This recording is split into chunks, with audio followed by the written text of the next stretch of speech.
Hey, what's going on, guys? My name's Slcmof. Today I want to talk to you guys about the leader of the Call of Duty community, the commander-in-chief, if you will, of our great YouTube community. And I want to go through, just the evolution of how we have evolved, and what I think, and what you guys can voice your opinion on who you think is going to finally step up and take leadership of this crazy free-for-all, mad, chaotic community. Because I think it is just kind of a free roam. And we don't really have one particular leader.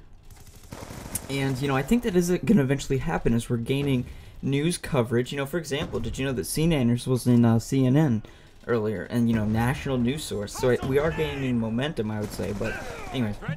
So first, I divide the main commentators into basically eras, as I guess I'll call them. So the first era, I suppose I'll call it. I don't know what else to call it, or frame of time. Was kind of that montage gameplay mentality, which was first. And that was the time of like XCal, Blame Truth, and then the two, I would say, founding fathers of our community. And the two big ones are Hutch and CNanners. So nothing big there, there probably wasn't even a lot of commentaries. That was the time of XCal's Road to Commander with no commentary, just straight up gameplay. It's good. It's good to look back on. Sometimes it's more enjoyable than having people blabber in your ear, but usually not. Anyway, so then I think we move on to the second definitive era of our community, and that is commentary. And that is when commentary became big, and that is when it became a sin to upload a gameplay posting Call of Duty without a commentary, and that's when it became a sin. And that was the the time that X-Jaws is gaining momentum, Wings of Redemption, and I think White Boy 7th Street. This is kind of around the Modern Warfare 2 times, I would say. So then next we move on to the third genre, or the era, and that is personality. And that is when people like PewDiePie and Tabes begin to take off. Oh, and also Woody's Gamertag with this Mail Monday series. And that's when people wanted to make emotional connections with their content creators, and they, not like they didn't want to do that before, but that's when it became really popular. And then I think we go into the most recent era, and that is the gameplay commentary, and that is what we have now. And that is kind of the Mark of J, Fear Crads, and Syndicate, other great pub stompers of that magnitude are really big. Mark of J isn't even that huge, but I think he's really growing, and I don't think he's going to be the leader of the Call of Duty community, but he is big. Now, PewDiePie is most certainly the leader of the Scary Games community, that's for sure, uncontested, not to mention. So, finally, what I actually titled the video, and what I'm here to talk about, the likely leaders. And I have three, and I want you to voice your opinion, or maybe, put a different one down there.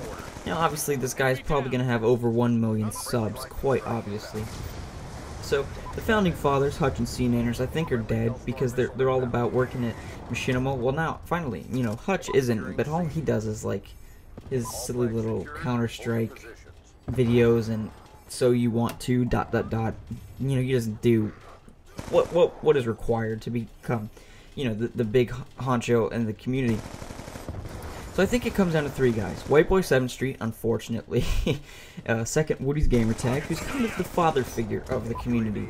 I think we can all agree on that. He's very old. Probably one of the oldest. And I mean, I don't know if there's too many older, and he has 1 million plus subs. It's nuts. And then Syndicate, who I think is really going to grow. He already has 2 million plus subs, and he is most certainly the leader of the Zombies community. But as the Call of Duty community in a whole. Now, if you remember, Tabes was predicted to be the big guy on Painkiller already, as well as other reputable sources. People really thought it was going to be Tabes, but he started like Modern Warfare 2 quickscoping. I mean, he's not really a consistent guy, I notice all the big guys, they get snatched up by Machinima, they stop posting, and they work at Machinima. So that's kind of something that kind of destroys the big guys. And but it does make way for others, like Woody's Gamertag, for example. So in my opinion, I think that even though Woody's Gamertag has the least out of the three names I just listed, White Boy 7th Street, Woody's Gamertag, Syndicate, I think that he is going to be the leader, the face of the Call of Duty community. Let me know if you guys agree. My name's Slcmof. We'll see you later. Losing C.